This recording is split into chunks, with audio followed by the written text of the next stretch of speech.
మా అక్కకి question. Court సంగతి తర్వాత మాట్లాడదాం. చిన్నప్పుడు తమ్ముడిని బాగా టార్చర్ చేసామని బయట రూమర్స్ ఉన్నాయి, అది నిజమా కాదా? ఇప్పుడు నువ్వు కక్ష తీర్చుకుంటున్నావు కదా, నన్ను టార్చర్ చేస్తున్నావు. నేను చేస్తానా? నేను అసలు ఏమన్నా పట్టించుకున్నాను, మీ ఇష్టం వదిలేసాను కదా. సరే, how was the experience of అంటే తారా అమ్మాయిని తీసుకొచ్చి ప్రొడక్షన్ లో పెట్టావు, సో ఏం కదా అన్ని. But how was the experience first time? Definitely not like direction. That's something that I really enjoyed. Production was a very learning experience. కాకపోతే నా టీమ్ అంతా వెరీ స్వీట్ టీమ్ కాబట్టి నేను చేసే చిన్న చిన్న మిస్టేక్స్ క్షమించి they were very helpful. But every time I'm తన దగ్గర నుంచి తను మాట్లాడుతున్న ప్రతిసారి నాకు ఈ టీంని ఎంతగా ఓన్ చేసేసుకుందో నేను ఐ కెన్ సీ ఇట్ అనమాట. తను చేసినప్పుడు నా సినిమాల్ని అన్నిటిని కూడా అంత ఎప్పుడు ఓన్ చేసుకోలేదు. మన పాట హిట్ అయింది, మన రీల్ బాగా వెళ్తుంది, ప్రతిదీ నాకు చెప్పి ఒక చిన్నపిల్లలాగా ఎక్సైట్ అయిపోతుంది. And I was so happy to see that. So అంతే నా సైడ్ నుంచి క్వశ్చన్స్. ఇంకా వాళ్ళకి అప్పచెప్పేద్దాం. ఇప్పుడు దాకా జరిగింది వార్మప్ మాత్రమే, అసలైన అటాక్ ఇప్పుడు జరగబోతుంది. నేను పైకి వచ్చి సరే నానిగారు మీ దగ్గర నుంచి స్టార్ట్ చేద్దాం. నానిగారు మీ దగ్గర నుంచి నానిగారు ఇటు వచ్చేసేయండి. ఇక్కడ ఉన్నా ఇటు వచ్చేసేయండి నానిగారు. ఇంకో చైర్.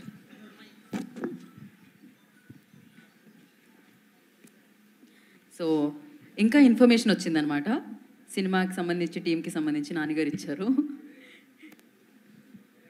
యా అడగండి నాన్నగారు. సార్, వాళ్ళల్లో వాళ్ళకి గొడవలు ఓకే, మీ వరకు వచ్చిన గొడవ ఏంటి?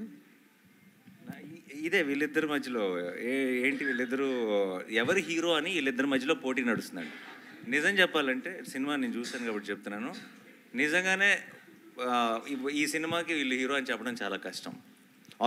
Obviously Darshi will be the face of the film undoubtedly. But మీరు సినిమాకి వెళ్ళి తిరిగి వచ్చేటప్పుడు ఇంకో హీరో వచ్చాడు ఇండస్ట్రీ కన్నా ఫీలింగ్తోనే వస్తారు డెఫినెట్గా. యా నానిగారు. హాయ్ సార్, నేను వెంకట్ ఎన్టీవీ సార్. పోక్సో అంటే ఇది మైనర్లకు సంబంధించినటువంటి కేసుకు సంబంధించి. కరెక్ట్. యా. సో అంటే ఇది ఇద్దరు మైనర్ల లవ్ స్టోరీ లాగా ఉంటుందా వాళ్ళిద్దరిది? లేదండి. సో దాంట్లో చాలా ఆబ్వియస్లీ అంత సెన్సిటివ్ మ్యాటర్ అయినప్పుడు చాలా జాగ్రత్తలు తీసుకోవాలి. ఒక్క చిన్న ఒత్తు పొల్లు కూడా పక్కకి వెళ్ళకూడదు, ఎందుకంటే అలాంటి టాపిక్ ఇది. ఆ టాపిక్ మీద జగదీష్ చేసిన రీసెర్చ్ కానీ తను ఎత్తుకున్న ఐడియా కానీ ఒకటి మాత్రం చెప్పగలను. నేను ఎప్పుడైనా ఇంతకుముందు మీరు ప్రెస్ మీట్లో కానీ ఎక్కడైనా సరే నేను కాన్ఫిడెంట్గా నేను ఒక మాట చెప్పినప్పుడు నేను ఎప్పుడైనా మీకు నాని ఎలా చెప్పాడు కానీ ఇది అసలు కంప్లీట్గా ఆపోజిట్గా ఉందని మీకు ఎప్పుడు అనిపించలేదని నేను నమ్ముతున్నాను. అదే నమ్మకంతో ఈరోజు మీకు ఒక మాట ఇస్తున్నాను. మీరు సినిమా అయ్యేటప్పటికీ గ్యారంటీగా నిలబడి క్లాప్స్ కొడతారని నేను నమ్ముతున్నాను ఈ సినిమా చూసి. సో సార్ అంటే ఇప్పుడు న్యాయదేవతకి కళ్ళ గంతలు కట్టారు. యాక్చువల్లీ సుప్రీంకోర్టు న్యాయదేవ కళ్ళ గంతలు తీసేసింది, మళ్ళీ మీరు ఈ సినిమాలో పెట్టారు ఏంటి, దానికి రీజన్ ఏంటి? Because of the